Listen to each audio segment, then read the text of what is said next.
There had been earlier settlements of Normans in Italy than the one at Melfi.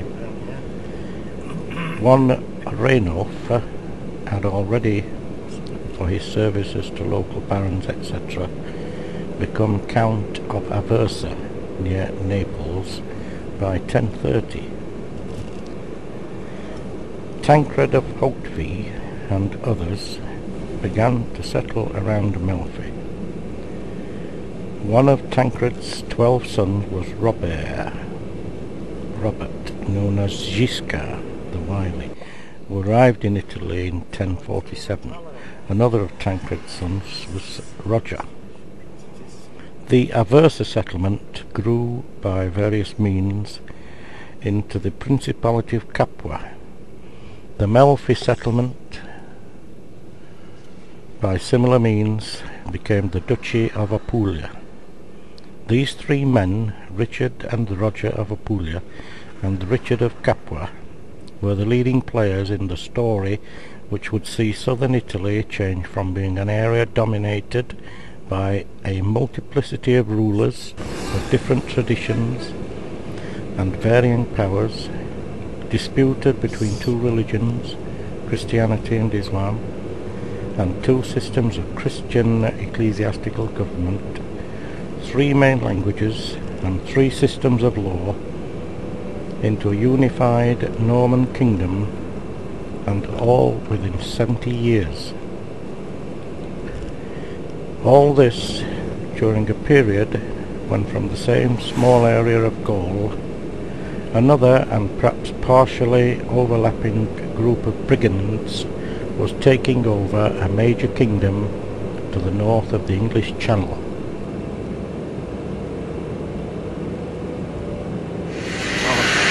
Wound the way up all these dodgy streets, following the signs such as they were. I can only assume that this is the Norman castle now, and we're on this sort of prominence. Yes, the Norman castle at Melfi really is a fortress in a defensive position.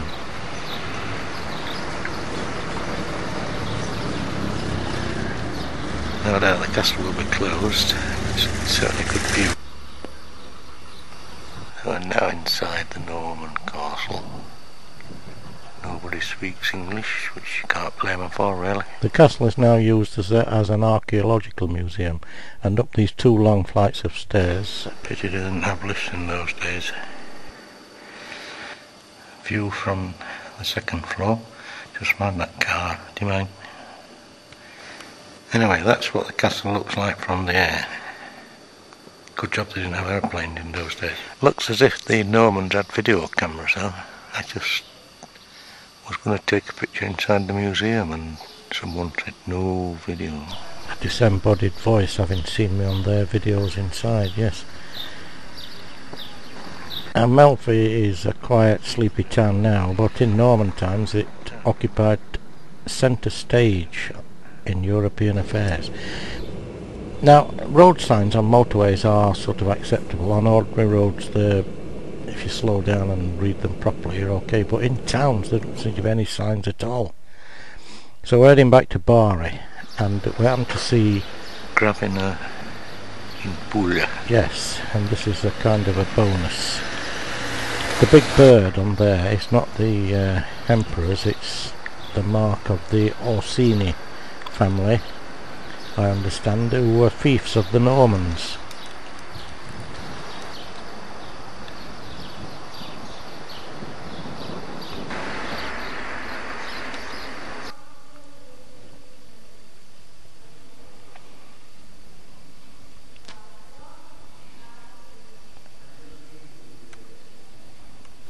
Times were hard in this area because of raids from the sea and people heading caves and all that sort of thing. But when the Normans came, they settled down to a quieter life. Unfortunately, we've hit a roadblock here. We'll see later on that this was a lorry that had either caught fire or begun discharging a hazardous liquid or whatever. The fire engines and the police are up there, which we'll see. Our good old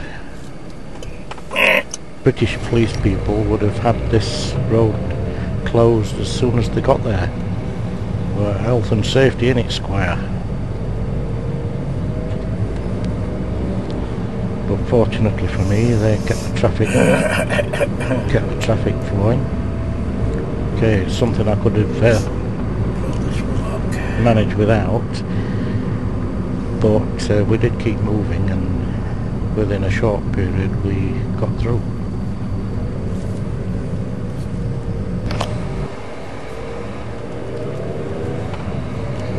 We'll be able to see the fire engines and the lorry shortly, and you see if you can figure out what had happened.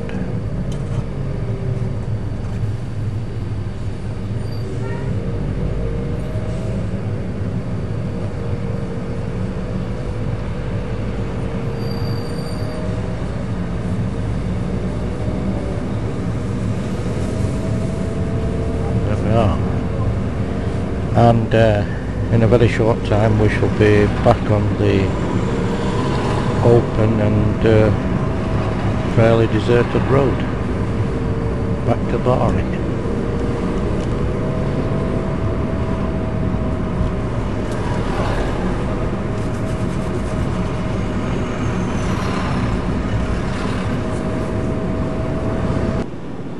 This is what it's like now.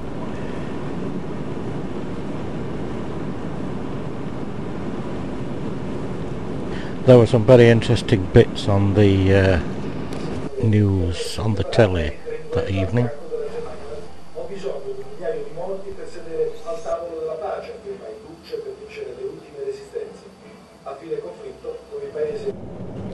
Besides Ostuni, the place I would like to have visited between Brindisi and Bari, there are many other places I would like to have gone to but didn't have time. Altamura for one. There are also lots of places that you can't really get to on public transport, like Castel del Monte.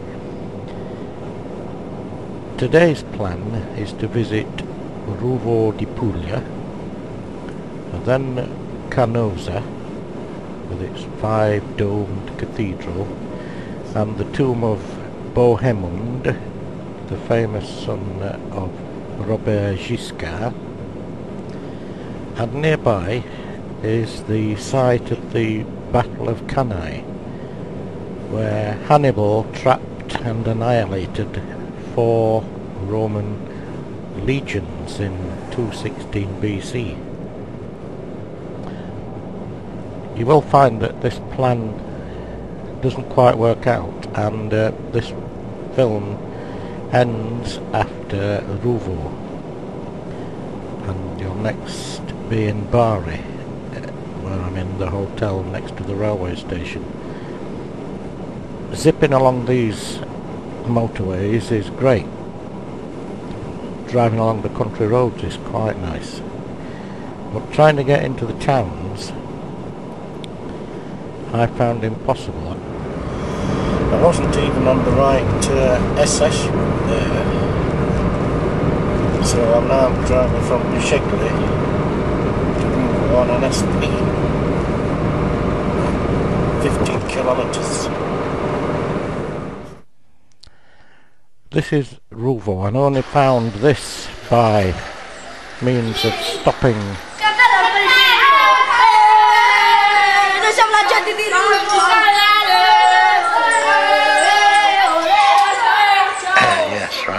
on my way into the town and asking a woman who was taking her kids into town in the pram where I could find the centre and the cathedral, which is this, and she guided me along the streets and I followed her in the car. Now there are griffins on top of the door, and I think there are seals on the side of the door. See them again in a minute.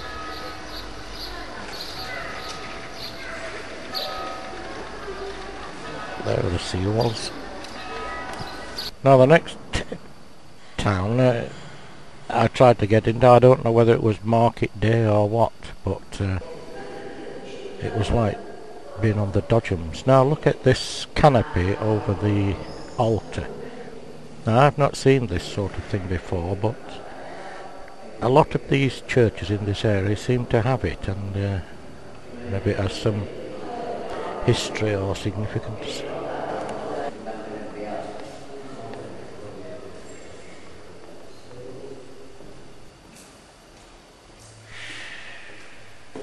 So by about 2 o'clock I was back in the hotel at Bari and took the car back the next morning. Incidentally, I had to take that back to the airport, and even driving from the hotel to the airport was quite exciting. Even getting back into the hotel from a day out, I had to make sure I was coming in on that road near the hotel into Bari so I could just turn off. So, especially without a map, the whole thing was quite hairy, and well, I'd had enough by then.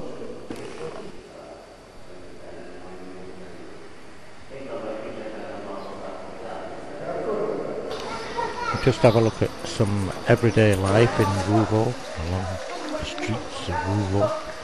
We'll see shortly the local plasterer with his... Now this here is obviously part of some ancient castle.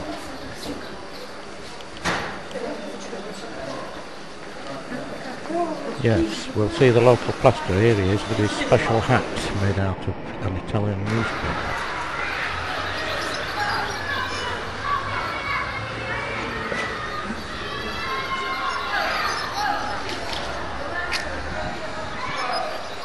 The triple apses at the back of the church, just like at Monreal and so many of these churches in this area.